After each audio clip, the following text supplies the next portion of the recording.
reka kuvuga so nanjye ndabizi umata periteje mapere inaha nibataduhemba Imana y'ubwayo izatwihembera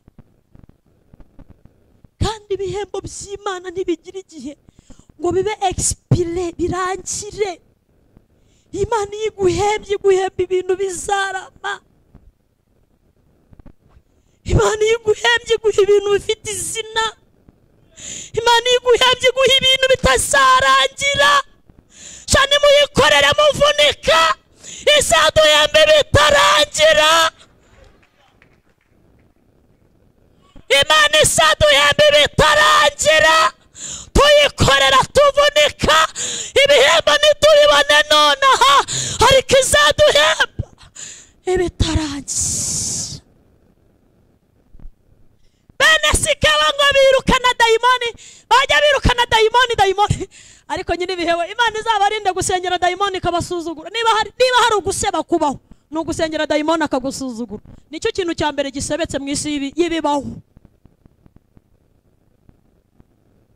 Bati genda dayimoni mu izina rya Yesu wa Paulo avuga. Dayimoni ati genda mu izina rya Yesu dayimoni. Kabasubiramo. Yo mbese muracyari hano torera. Munyikirize amen. Ngo birukana dayimoni yanga kugenda ageza harabaganiriza. Ntabwo atari ko mwabahungu mwe. Uretse urutere mwashyizemo.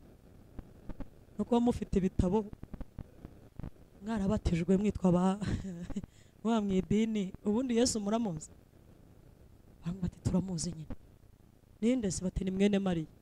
Icyo gusa. Yaba Mariya ikiza. Twe dufite ibitabo tuzi gutera akabonye Imana. None se undi gisekuru kiwanyu ni ikiye bati papa ni bishop. Imana zitiye wewe. Ya. Samura amaboko duha Imana icyubahiro. Haleluya. Nitwa Joseline Mukatete, ndi umukristo wo mu Gatenga, ndi umukobwa. Ndanezerewe cyane guhagarara imbere y'abera, imbere y'abana b'Imana muri uyu mugoroba. Imana ishimwe yaturemeye uyu munsi ngo tuwunezererwemo. Turashimira abayobozi ba SEPO badutekerejeho mu ruhando rw'abavuga butumwa benshi bari muri iki gihugu, abakomeye n'aboroheje. Imana ikandambagiriza muri bo bakabona ko nkwiye guhagarara imbere yanyu. Abayobozi ba SEPO Imana ibamugisha mu izina rya Yesu. Turashimira korali yadusuye, turashimira abakristo ba SEPO, turashimira n'abandi bumvise inkuru z'iyi konseri bakaza. Namwe Imana ibamugisha mu izina rya Yesu. Mwakira umugisha mu izina rya Yesu. Tugiye kuganira ijambo ry'Imana, ntago ndi butinde rwose. Mwuka wera ndabizi kasanzwe amfasha. Imana iraza kumfasha sindi butinde kugira ngo korali y'abashyitsi ize kuririmbira Imana. Ko iyo twasohotse nanjye ndi umuririmbyi tuba dushaka kuririmba kugira ngo dutange message no mu ndirimbo.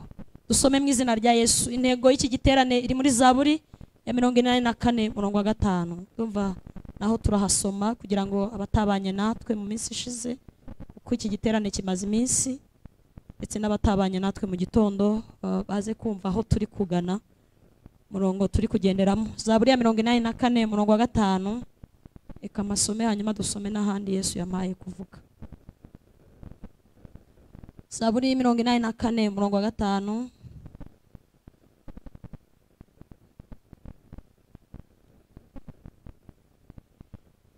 Haravuze ngo hahirwa ababa mu nzu yawe babasha kugushima budasiba. Amen. Hahirwa ababa mu nzu yawe babasha kugushima budasiba. Amen. None dusome andi magambo Yesu yampaye kubabwira. Turasoma mu gitabo cya mbere cy'Abami igice cya mbere murongo wa 3 wa 4. Igitabo cya mbere cy'Abami igice cya mbere murongo wa 3 wa 4.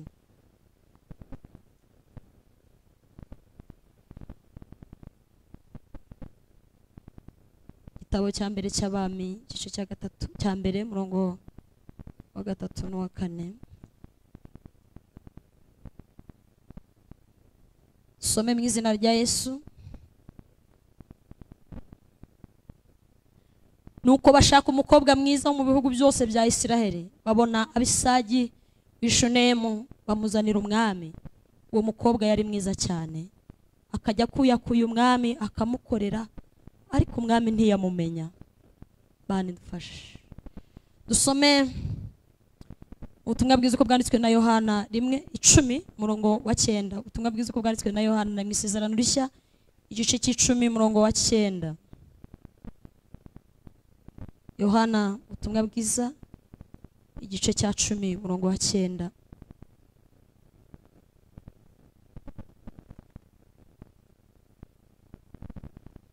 Haravuze ngo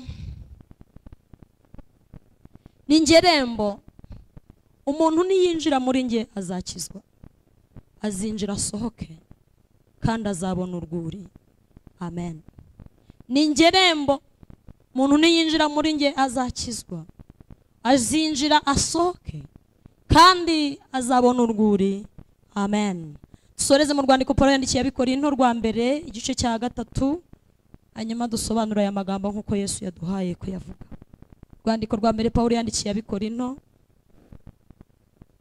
igice cya 3:16.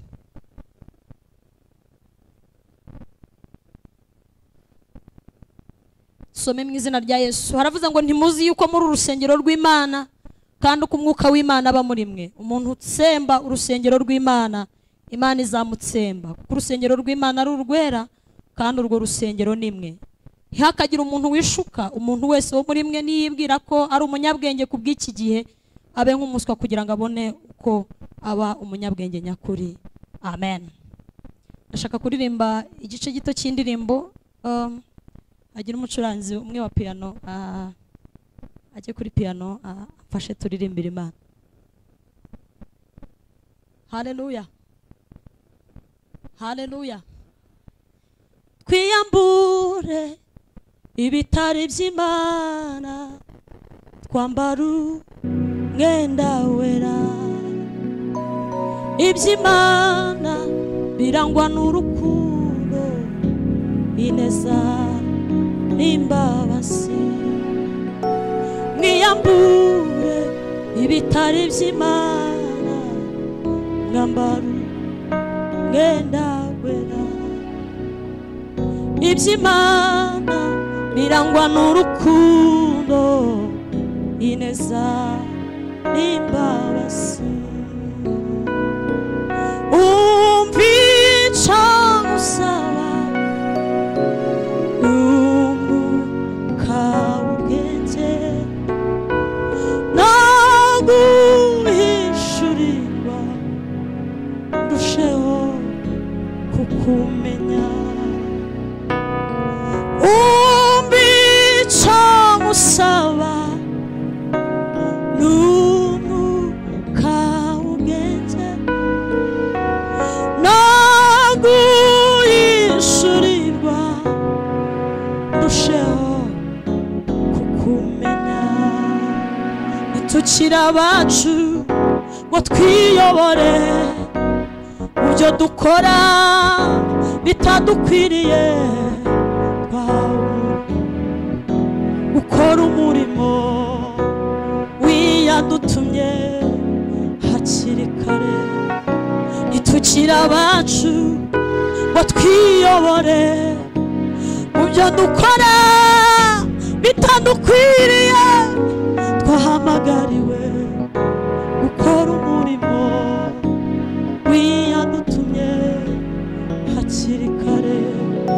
Twahamagariwe gukora umurimo uwadutumye hakiri. Ntitwahamagariwe kwiga amashuri menshi, nubwo ari byiza ariko hari ikibiruta. Ntitwahamagariwe gushaka amafaranga, nubwo ari byiza ariko hari ikibiruta. Ntitwahamagariwe kwitwa abakomeye, nubwo ari byiza ariko hari ikibiruta. Twahamagariwe gukora umurimo uwadutumye hakiri kare. Twahamagariwe gukora umurimo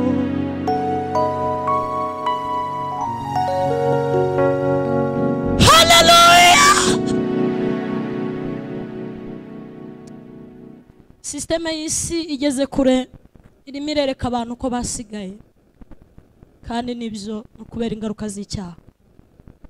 Iyo Adamu adakora icyaha ntimuba mwiga kaminuza. Ibi byose ni ingaruka z'icyaha.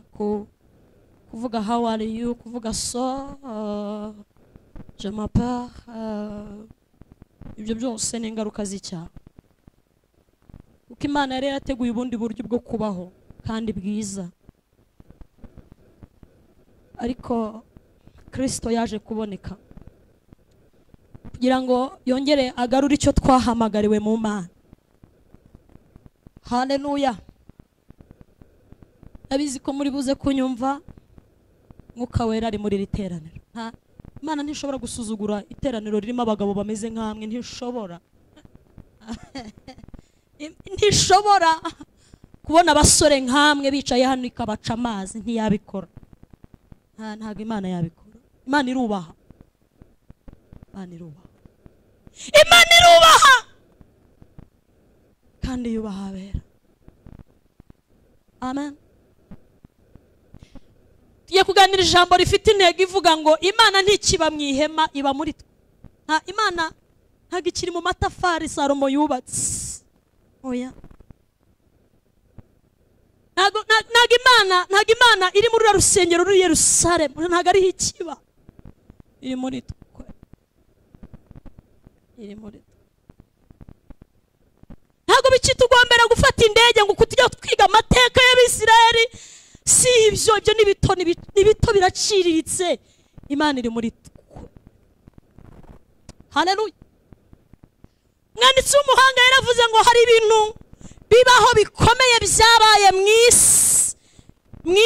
Isi irumirwa, ijuru riratangara rirumirwa. Yaravuze ngo ikintu cyabaye mu isi. Yaravuze ngo kuba Yesu yarazuye Lazaro amaze iminsi 4 mu gituro si igitangaza. N'aba Elisa bazuye, n'amagufa ya Elisa yazuye umuntu arazuka asubira kurwana, arongera afata imbunda. Kuba Yesu yaragaburiye abantu 5,000 n'amafangahe n'imitsima mike si igitangaza. Na Elisa ngo yagaburiye abana b'abahanuzi akoresheje ibyo kurya bike, bararya barahaga barasigaza. Yaravuze ngo igitangaza cyabayeho mu isi, ijuru rirumirwa, abadayimoni barumirwa, abantu barumirwa, ngo no kubona Imana igenda mu bantu ntibagire icyo baba.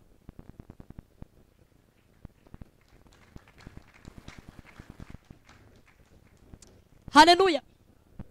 Bimwe mu bintu byatumye abamarayika bava mu ijuru bazi ko Yesu yavutse, bakaza kureba ibyabaye. Icyambere ngo bari baje kureba umunyacyubahiro ukomeye ijuru ritinya. Bibiliya ivuga ngo uhereye kera yari umukozi w'umuhanga. Haleluya. Ni Yesu ngo yari umukozi w'umuhanga, ngo kandi ibintu byose Imana yaremye ngo yabiremye ahari, ngo niwe bwenge bw'Imana. Yariko ibyishimo bye ngo n'ibinezaneza bye ngo byari ukubana n'aba. Paulo arabyoroshya aravuga ngo ntiyatekereje ko kubana n'Imana ngari ikintu cyo kugondera. Reka mbabwire ntago Yesu yikuyeho ubumana. Hari ukuntu tujya turirimba tukabyoroshya. Ntago ari byo yakoze, ahubwo yahinduye phénomène de vie, yahinduye uburyo bw'imibereho. Ntago Yesu yaje ari umuntu usanzwe. Bon, Bibiliya ivuga ko yari umuntu 100% akaba n'Imana 100%, ariko yariyo. Ikimenyetso n'abamarayika bavuye mu ijuru, muri buka Gabriel yaraje abwira Mariya, aramubwira ngo Mariya wa mukobwa wuhiriwe, komera mu ijuru bagutekerejeho, twabonye ari wowe wabyara umukiza kubera character, kubera imiterere myiza ufite ina. Ariko icyambwira no igarutse, icyambwira agarutse akavuga ati Yesu season 2, tujye gushaka Mariya season 2.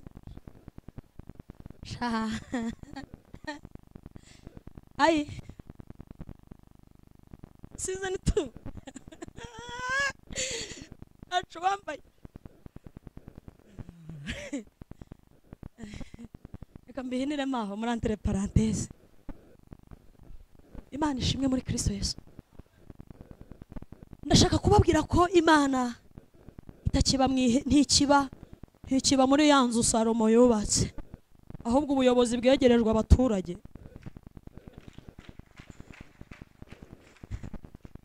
Habayeho decentralisation, ijuru rirabyoroshya. Nukuri kwiyara ntiwari kuba ufite itike yo kujya umva na Minerval wayibuze, ariko numundebye neza. Ahira Bruxelles tuzayishyura byanze bikunze, noneho shyiraho n'itike y'indege yo kujya Yerusalemu kureba Imana y'Abisiraheli. Shahashimwe Yesu wabyoroheje. Muzi ikindi, umuntu yamaraga iminsi 365 ari kubitekerezaho, atekereza igitambo azatamba kugira ngo Imana imwemere. Umutambyi yajyagayo rimwe ahera cyane. Hari ibintu 11 nasomye mu kanya byabaga mu nzu y'Imana, ariko simfite umwanya wo kubivuga, nzagaruka tubivuge. Byatumaga inzu y'Imana igira agaciro. Si icyo ndi buvuge, ndashaka kuvuga Yesu uruta urusengero. Wese haleluya. Abamarayika bo bajinaha baravanga, ariko uyu mugabo twirirwa tuvuga ngo urera, twakunama tugasanga akoze igitangaza, twakongera twakunama tugasanga arera, agiye mu basambanyi bari muri Sefu. Iyo henga tujye kureba ibiri bube, aragiye baravuga ngo nimureke tugende, nabura bamuramya arabamara, nabura bamuhimbaza, arakora akantu mwisi ngo baza ari umutwe w'abamarayika, baza baririmba bavuga ngo mwijuru icyubahiro kibe cy'Imana, no mwisi amahoro abe mu yishimye. Ngajya gukopeza bungere, arabwira ati umwami yaputse, yaje ari uruhinja ariko ni umwami. Umva mbabwira no mu buhinja bwe yari umwami. Semuranyumvira. Haleluya. Arababwira ngo kugira ngo uyu mwami mumwitwareho neza, reka tubakopeze ibyo tujya tumukorera mu ijuru. Mugenda mumuririmbira, nubwo ari uruhinja ariko ni umwami. Mumuririmbira, mumuyicyubahiro. Abungeri ngo bari baragiye imikumbi yabo ari nijoro, baravuga ubwo umwami yavutse. Ntumbaze imikumbi barayisize hagati, mwahene mwe namwe mwantama mwiragire turagiye. Ngabo babisigaho baragenda, ngo bajya kureba uruhinja rwavutse. Kuko Yesu azi gushakira ababyeyi ibihembo. Ndanezero afashijwe mwene gitare. Duhereza umwami wanjye icyubahiro. Uzi ko Mariya yabyaye Yesu ntiyambare pampers?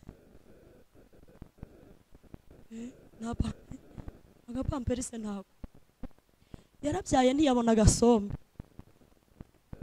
Yesu aravuga ngo no, ibi ntabwo byavamo, reka njye gushakira umubyeyi igihembo. Reka mbabwire, abantu bakorera Imana neza bose Yesu ajya bashakira ibihembo, kandi we azahabivana. Ngajya iburasirazuba ngasanga y'abagabo b'intiti bize nk'abo. Initizi abanyabwenge bazi kuvuga so babizi neza. Arabwira ngo ibyasomo yo mubiretse dufata urugendo. Haleluya. Haragira ngo nimuhaguruke muve mu maofisi ya. Ninjye utanga ubwenge, ninjye bwenge, ninjye kujejuka. None navutse ndabona mutabyitayeho, ntago mubyumva ukuntu umunyabwenge yaje naha ntimubimenye. Okay, tugende. Ibyo mufite ninjye nabibahaye, Icyongereza muvuga ninjye nakibahaye, Igifaransa muvuga ninjye nakibahaye, ofisi murimo ninjye naziba. Okay, tugende. Abagera arababwira ngo ndi nyenyeri yo mu ruturutu, ungenda inyuma ntazayoba. Hereza umwami wanjye icyubahiro. Ayiwe, kandi ndumva ndi bufashwe. Baramubaza ngo mbese amakaramu n'amakasha yacu n'ibyemezo tujya dufata hano, akazi kazagenda gute? Arabwira ngo nimuhumure, nimugenda nzabyisigariramo, nzahaguma, nta byanyu bizapfa, kuko uwo nayoboye ntayoba. Ni wowe ushyigikiriza intambwe zacu, urazizigamye, kandi ni wowe wenyine shingiro ry'ubu buzima. Ni wowe wenyine shingiro ry'ubu buzima, kandi ni wowe wenyine shingiro by'ubu buzima watubereye ibyiringiro watubereye ibyiringiro. Haleluya. Abanyabwenge basiga ofisi zabo. Ndashaka kubabwira ko uruta urusengero ari muri twe, kandi ndabona mutari kunyumva. Uruta urusengero ari muri twe. Unyikirize amen.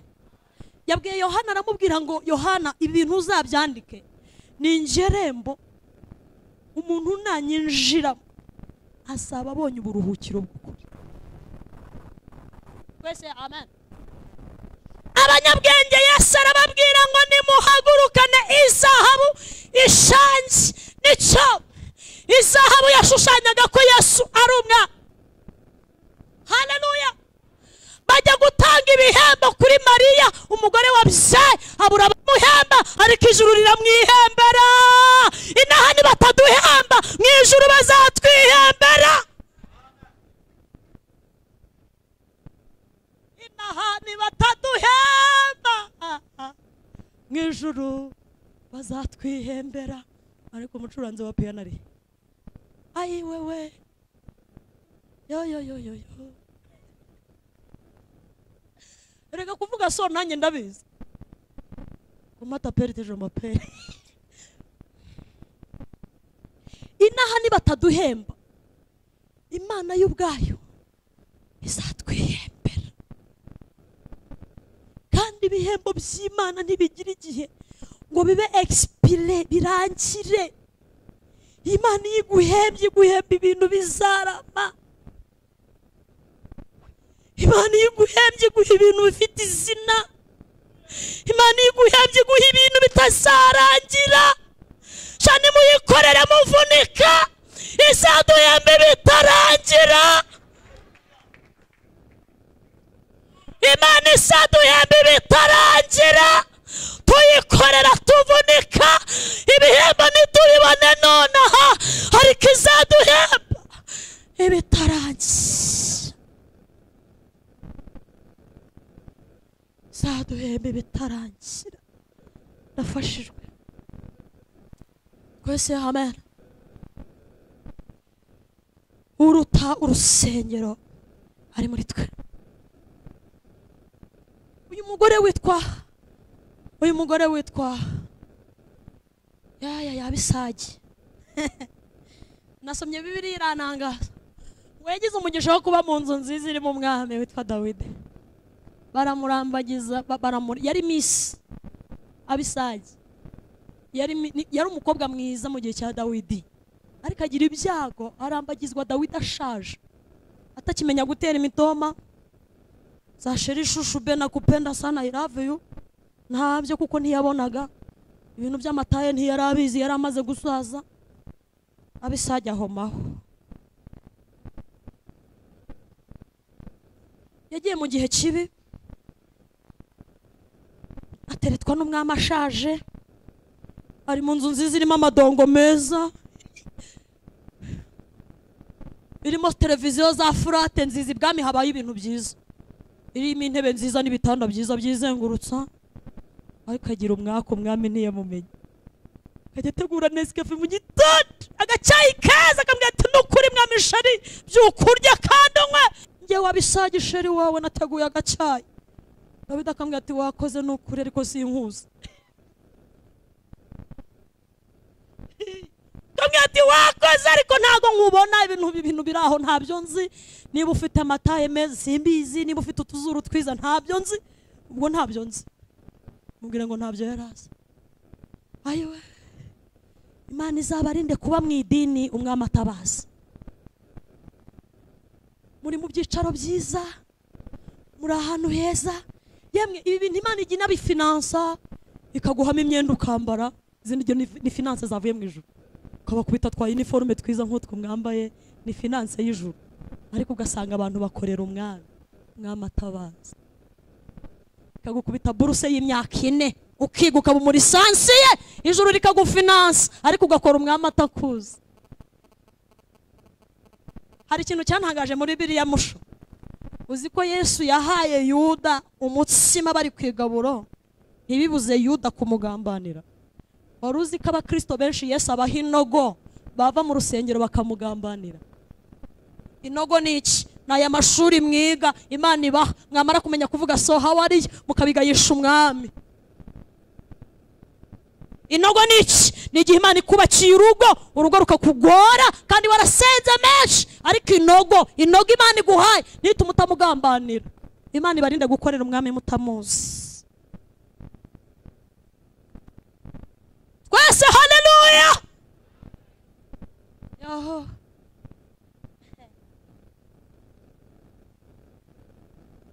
Abisajya akorera umwami igihe kinini.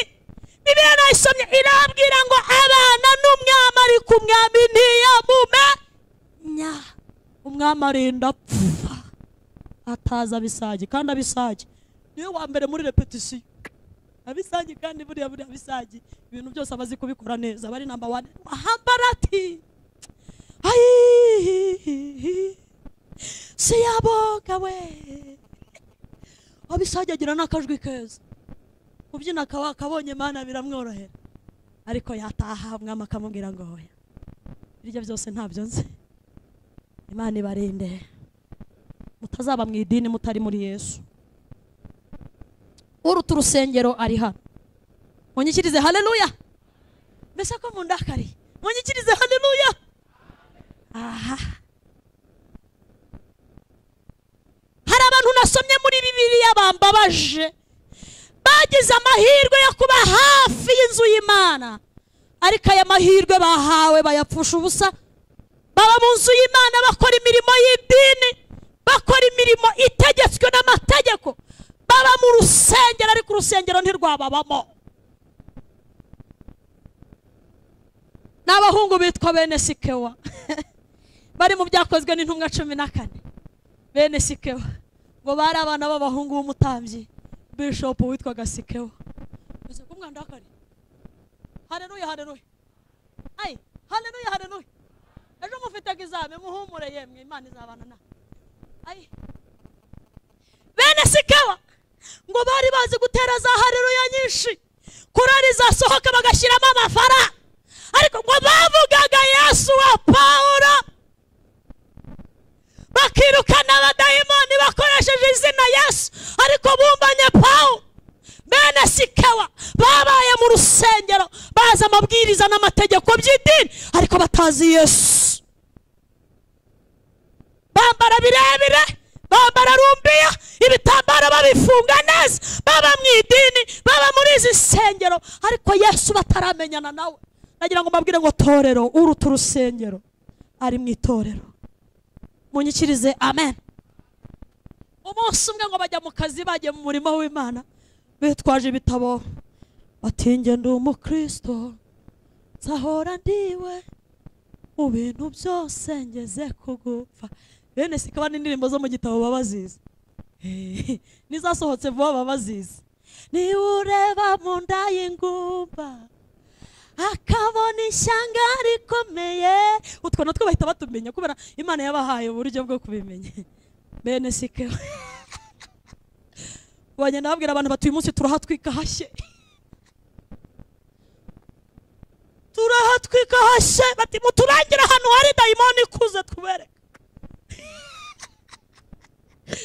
Muturangira ahantu hari dayimoni ikuze yananiye abantu basi. Twebwe turi Bene Sikewa kandi abadayimoni tubirukana mu izina rya Yesu wa Paulo avuga. Arabwira ati muvamwe muceceka, hano hari umuntu ufite dayimoni y'ikigugu. Twaramusengeye biranga, twageze akanyarira biranga, zakiza naho tutasengeye. Ngaho nimuze mwabahungu ba Sikewa mwe, batise ko papa tanga icya 10 neza no kubyina kabonye Imana ko tubizi. Urumva Imana itatwumva ngo bajya kwataka. Muze tuhatwika hashye, bajya kwirukana ubu dufite abantu bataraba hano bo muri Amerika y'Amajyaruguru, uretse ko nabo bakijijwe sinzi iyo baba. Bati tuzasohokera hana tuzahatwika ha. Bene Sikewa ngo birukana dayimoni, bajya birukana dayimoni, ariko nyine bihewe Imana izabarinde gusengera dayimoni kabasuzugura. Niba hari uguseba kubaho no gusengera dayimoni akagusuzugura, nicyo kintu cya mbere gisebetse mu isi y'ibibaho. bati genda dayimoni mu izina rya Yesu. Wa Pawulo avuga dayimoni ati genda mu izina rya Yesu dayimoni. Kabasubiramo. Yo mbese muracyari hano torero munyikirize amen. Ngo birukana dayimoni yanga kugenda ageza harabaganiriza. Ntabwo atari ko mwabahungu mwe uretse urutere mwashyizemo nuko mufite ibitabo mwarabatijwe mwitwa mwamwidini ubundi Yesu muramuzi. Bati turamuzi nyine. Ninde se? Bati ni mwene Mariya. Icyo gusa yaba Mariya ikiza. Twe dufite ibitabo tuzi gutera kabonye Mana. None se ubundi gisekuru kiwanyu ni iki? Bati papa ni bishop. Imana zitiye wewe. Ya Yesu muvuga turamuzi na Paulo turamuzi, ariko mwebwe muri bande? Bati turi bene sikaba yewe papa ni bishop. Ate bishop se byanditse he? Twe dutinya abana b'Imana ariko ntidutinya titire.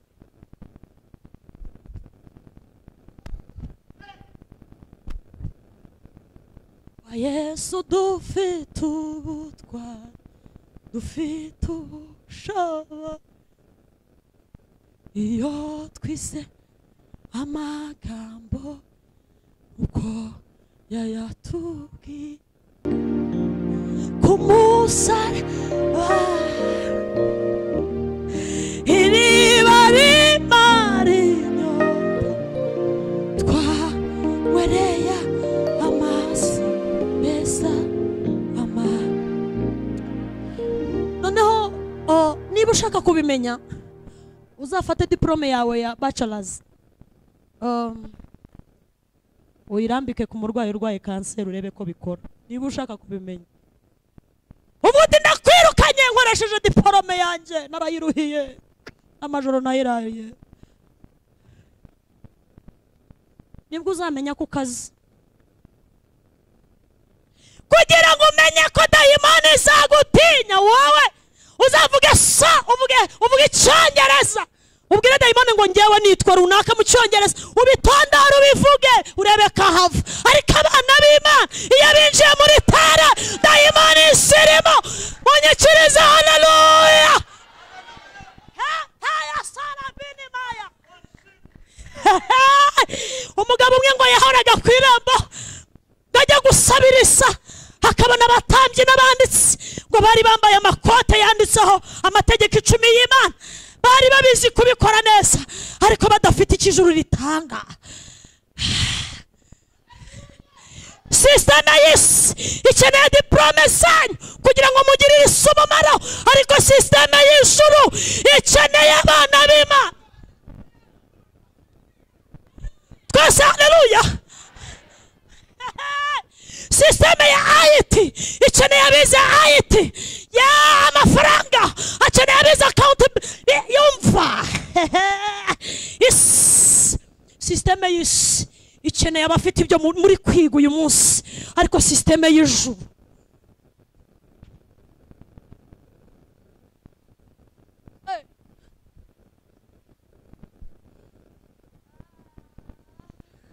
system y'isi ikeneye ko mudodesha uniforme mugapigana na Holy Nation, mugapigana na babantuzi. Hari ibintu nabonye byantangaje cyane, abantu basiga bajya gukoresha ama uniforme bakavuga ngo ntituzadodeshe nka runaka.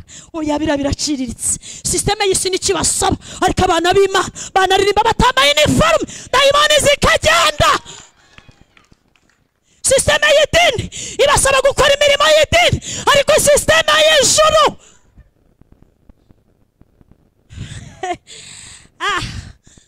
haleluya. Baramubwira ngo abatambyi bafite ifeza n'abanditsi barazifite n'abafarisayo, ariko twebwe Paulo ngewe Yohana n'uyu Petero turi kumwe feza n'izahabu nabyo dufite, ariko icyo dufite twahawe n'ijuru.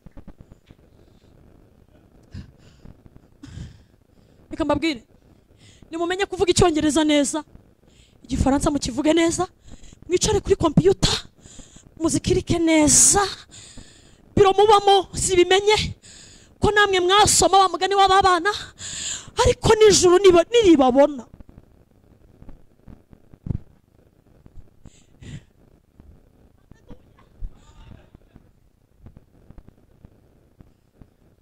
n'ijuru niribabona rivuga ngo dufite abana twese. Haleluya. Numva ndi gufashwa kandi sinifuza gutinda, ariko uruta urusengero ari hano.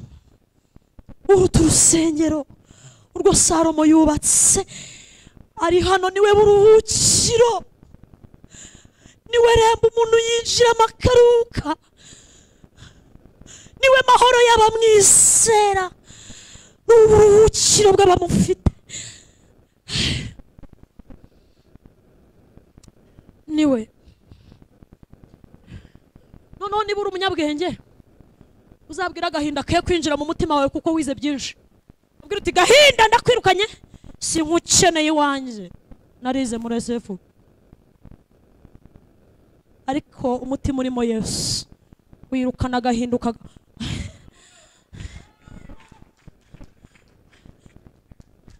niba uri umunyabwenge, niba ufite ubushobozi, systeme y'isi igeze kure aho ibintu umuntu abikora bikaba byuzuye akavuga ngo ngiye aba bantu ndabarangije ni ngiyewe. Ariko Yesu ari hejuru ya systeme. Nkunda abasore bane n'abandi batanditswe benshi abayuda bari Babuloni bahanganye na systeme. Haleluya. None se ko mfashirwe nkaba mbona ambasize, ariko ndabona muri kunyuma. Abahungu bane Saduraka na Meshaki na Abedenego baganirije systeme, barebwira ngo systeme ya Nebukadinezari turakuzi, watwigishije kuvuga igikarudaya turakimenya, twavuye iwacu tuvuga igiheburayo gusa, ariko n'igikarudaya twarakimenya. Ariko ibi biri inyuma aha, ntago bizarenga ngo bitwinjirane. Ntibibaho, ntibizatwinjirana, bizaguma hano inyuma, ariko umuntu w'imbere akomeza abe muzi. Baba muri systeme, badomina systeme, babwira systeme, barayibwira ngo turabizi ko abakarudaya bashobora guhereza akazi umuntu bahaye ruswa, ariko twebwe systeme tusayibamo neza. Amakaramu yacu na agenda na computer tubamo ntizisaruta Kristo. Oya, no, ntibisabaho. Kwicara muri ofisi kwacu ntibizatuma ijuru rigawa inaha. Oya, Imana ntizabura abantu bayihagarariraho. Baganiriza systeme, barayibwira ngo systeme nubwo ukomeye, ariko tuzakomeza tuba abaheburayo. Imana ikeneye abantu bayihagararira muri SFB, mugahangana na systeme y'isi, mugakomeza mukagaragaza Kristo, kuko uruta urusengero ari muri mwe. Hahirwa baba mu nzu yawe, hahirwa baba muri Yesu, babasha kumushima budasiba. Wese amen. Abantu twahoze turi kumwe hano ruguru, nababwiye umuhungu umwe watawanyitse ajya kureba uko hanze hameze. Abatari ku bintu byaye, wajya gusuzuma uko hanze hameze nkazaba ngaruka. Uwo muhungu ni Samusoni we. Imana yamwohereje mu Bafilisiti, yarangije ajya kurunguruka. Abati ibintu byo mu ibintu aya sinshaka stress. Ajya kureba umukobwa witwa Delila ufite amataye. So muri hano nkomeze mvuge Yesu cyangwa nsoza. Igihe bampaye kiranarangiye. Arasohoka buhoro ajya kureba ibyo Imana itamutumye. Ubigenza ute? Bigenda bite buriya? Ubihuza utubundi, bundi hari n'ibintu bidahura. Twese amen. Asohoka buhoro abatireka ajya kurunguruka mu Bafilisiti uko bimeze, abanze bantera imitoma nzagaruka ejo. Ku munsi wabanjirije ngo yari yamaze kwica intare, arayishwanyaguza atashye, ngasanga irimo ubuki arabuhakura araburya. Nicyo gisakuzo cya mbere yaciriye Abafilisitiya, kubera arazi iby'Imana yakoranye nawe. Atangira kumena amabanga buhoro. Abaratashya abwiye se na nyina ati papa ati nabonye sheri. Bati kagira inkuru mwana wacu, n'ubundi urakuze igeze igihe cyo gushaka. Bati se sheri nuwa hehe? Nuwo mu bacu? Ati reka reka uwo mu abari mu banjye se baze kwisiga bambasa neza.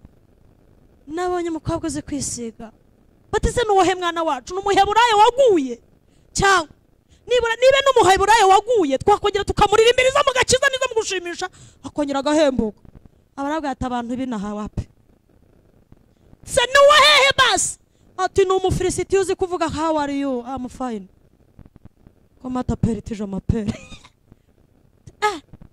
azi kwikoraho rikaka barambwira ati mwana wacu wagumye muri Yesu ko muri Yesu harimo byose Imana izakugirira neza muhungu mwiza arabwira ati oya nimureke ngeyo nzagaruka mbabwira amakuru ajya gutereta Delila munyikirize amen agenda afite amaso abafilisitiya bayamunogoramo yavuye muri Yesu afite amaso agaruka ari ntayo afite icyakora asanga imbabazi icyiza nuko twagumamo akazaduha ibyo yishimiye tukagumana amaso alo ntazi kurimba ngo ntazi gutsapanga ngo ibi bintu ntago ari byo nasabye Imana tuzahura uvayo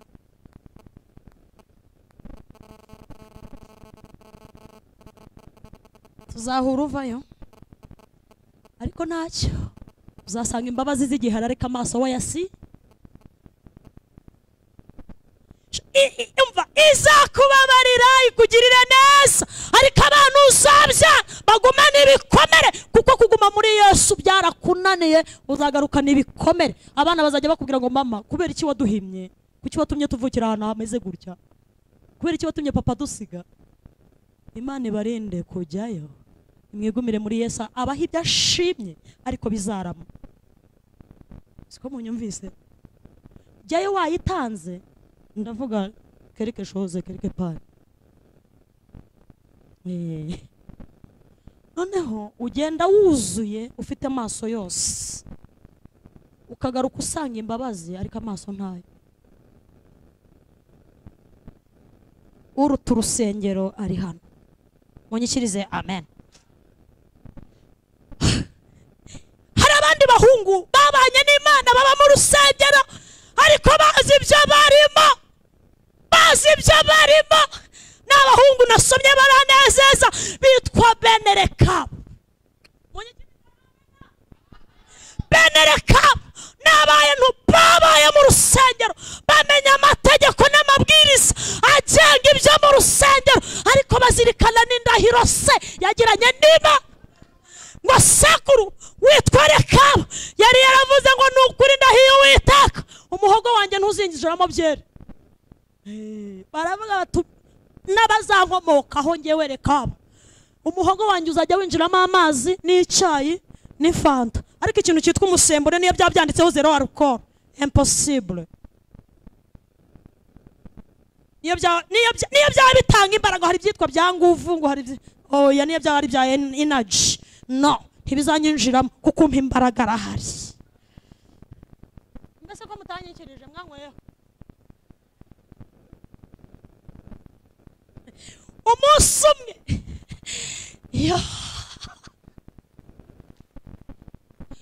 umunsi umwe umuhanuzi Yeremiya Imana iramubwira ngo ihute ujye mu rusengero ufate ikibindi cyuzuye inzoga ibira uyishyiremo Yeremiya ati mu izina rya Yesu njye ndi umuhanuzi kandi impanura nkubiswe umubabaro wo mu rusengero ndawuzi sinshobora kwegera inzoga Imana iramubwira ngo ibyo nkubwiye iyo bikore ndashaka kukwereka abahungu bamaramaje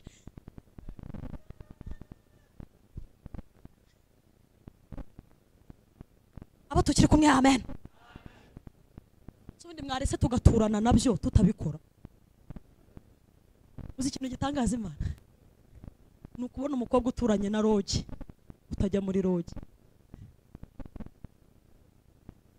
uzi ikintu gisetsa Imana ikishima ikavana ukuri narabyaye ni ukubona umwana w'umusore mwiza nkawe ureba ibibero by'abagore akabwira oya genda umukristo nzahora ndiwe mu bintu byose ngeze kugupfa uzi ikintu gitangaje ni ukuba hafi ya byeri na harya byeri na Primus ubundi biratandukanye sinanabizi sinakanabimenya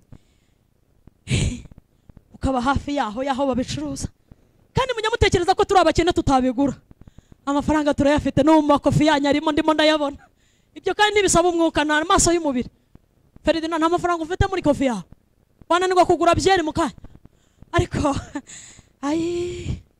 nasezeranije guhora nkukurikira Yesu iminsi yose umpore mukiza wanjye mwiza ababisha baranyegereye bari nyuma n'imbere nyama ibisuge Kristo undi ibicumuro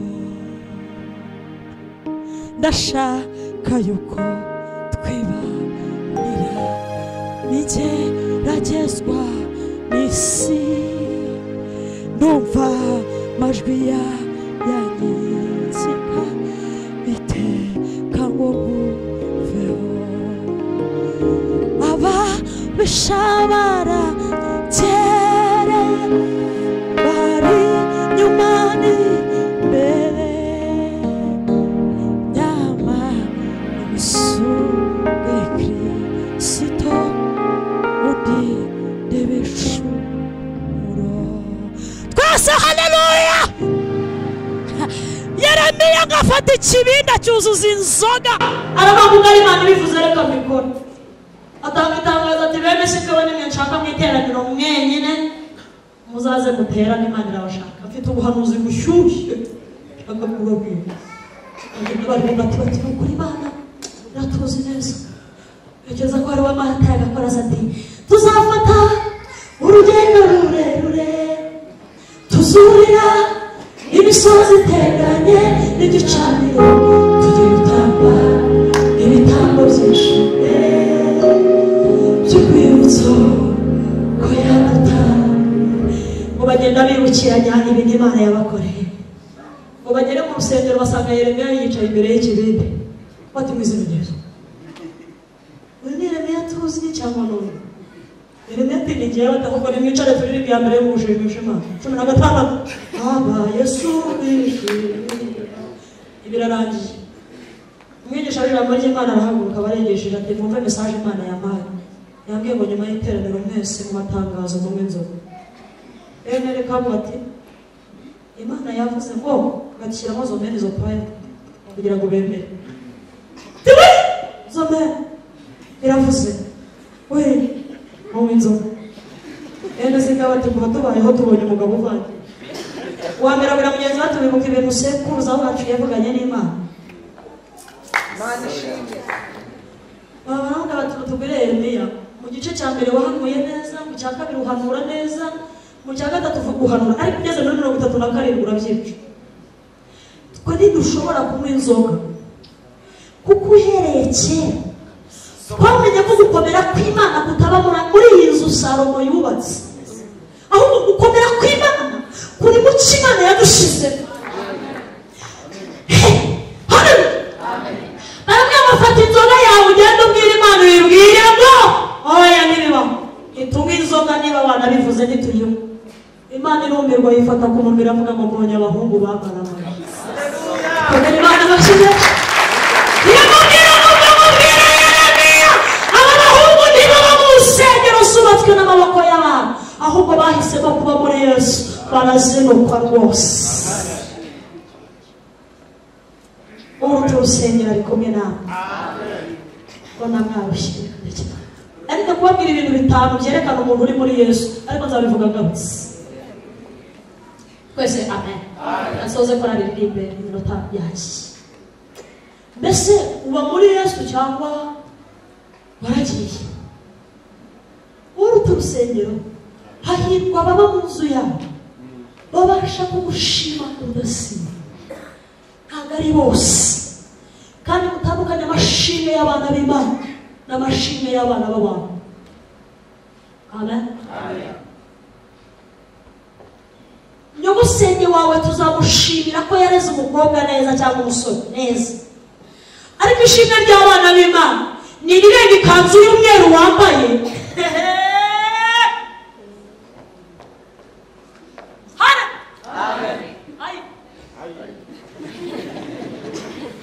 Tuzamukomera amashyi tumuvugirize impundu tutumwabyaye neza.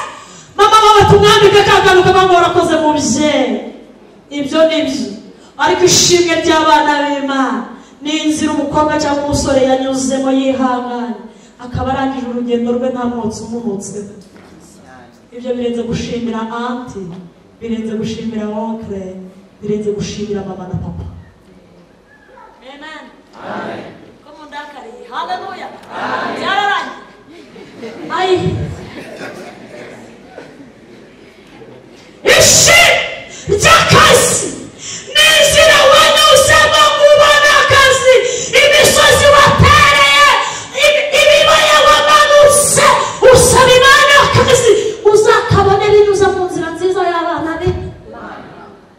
Ishimwe ry'abana be. Icyakora niba ari runaka waguhaye akazi, uguhaye amafaranga, uzamukomera amashyi kandi witegure ingaruka zose zibyo azagukoresha. Nakubwira kuryama uzaryama, nakubwira kubyuka uzabyuka, ariko abana b'Imana. Haleluya. Imana ishimwe. Haleluya. Utandukanye amashyi y'abana b'Imana n'ay'abana b'abantu. Abaguhaye akazi uzabashime bitewe n'inzira banyuzemo, bitewe n'inzira byanyuzemo. Abazakugirira neza uzabashimire, ubakomere amashyi ngo mwarakoze. Ariko niba ritari mu ishimwe ry'abana b'Imana ku bwa Kristo, ubyihorere gushima Imana ntibikureba. Perime yawe niba itaranyuze mu buryo bw'isi, ubuzima bwawe bwose niba butaranyuze muri Kristo, iryo shimwe uzabyihorere ujye gushaka ibintu ushima Imana. Ariko Imana ibashoboze uruta urusengero rero. Kadushimira Imana ku bw'ijambo ryayo. Tuyikomera amashyi menshi. Pawulo yavuze ngo mbese ntimuzi yuko imibiri yanyu ari insengero z'Umwuka Wera. Imana iba muri mwe. Imana ntiba muri adeperi, Imana iba mu muntu. Imana si indiveni, Imana iba mu muntu. Imana si inyagatulika, Imana iba mu muntu. Imana si poroso, Imana iba mu muntu. Uruta urusengero yarabonetse ni Yesu Kristo. Reka duhaguruke dusenge mu izina rya Yesu.